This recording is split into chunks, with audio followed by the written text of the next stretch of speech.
The whole opera, the whole Figaro, it's such a masterpiece, but at the same time, it's just so much fun. It's fun to conduct.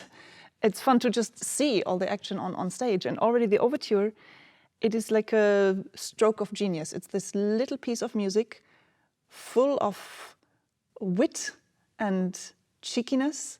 And it starts completely in pianissimo, so really, really, really soft, with this extreme crazy tempo.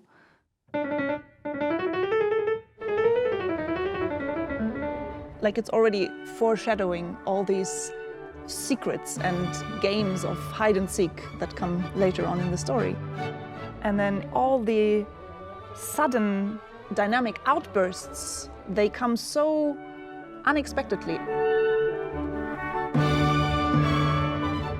Pretty much like the story later on, with all those surprising twists and new plans and ideas.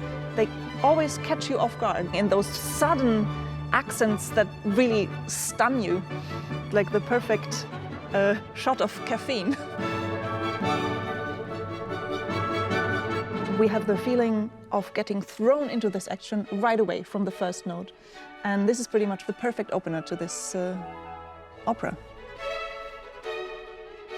The way Mozart uses the voices, and he writes for the voices, that is probably the most genius.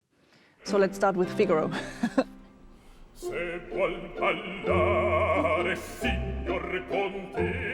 The thing about Figaro is that he's a choleric character.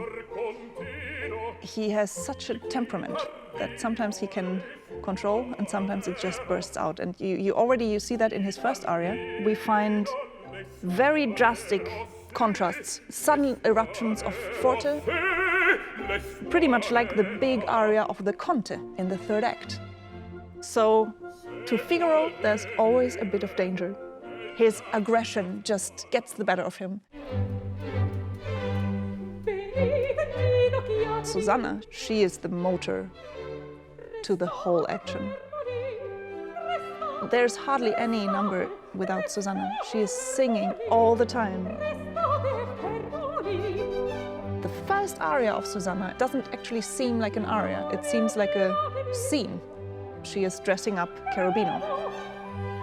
Mozart gives her an aria that no one even recognizes as an aria because Susanna, she is not a woman who lingers. She's not a woman who waits around. She's not someone who stands still and sings an aria. She's a woman of action. She just does stuff.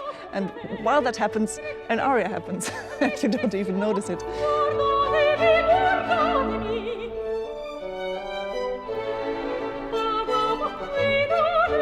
And then we have the Contessa.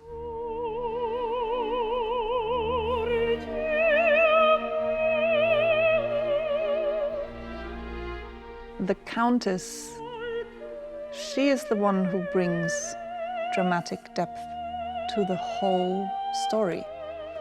It's actually about the loss of love and the loss of youth and about facing the world with open eyes.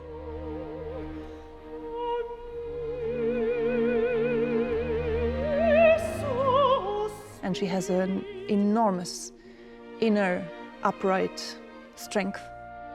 We don't meet her in the whole of the first act.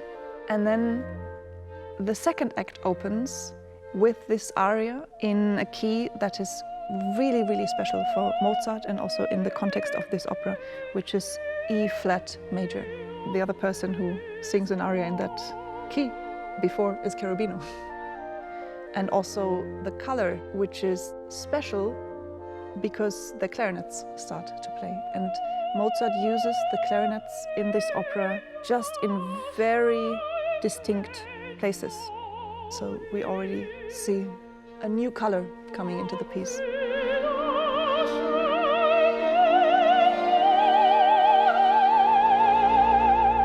So I guess this is the wonder of Mozart. The first time I really heard the Figaro was on the job. I started when I was 19 years old at a little theater in Germany, in Heidelberg. And I conducted all my first Figaros there. to now be here and conduct it at the Metropolitan Opera with these amazing singers and this wonderful orchestra, it is such a joy and such an honor also. And at the same time, it also feels a little bit like coming home. Although I've never been here, but we're here together, so we're home.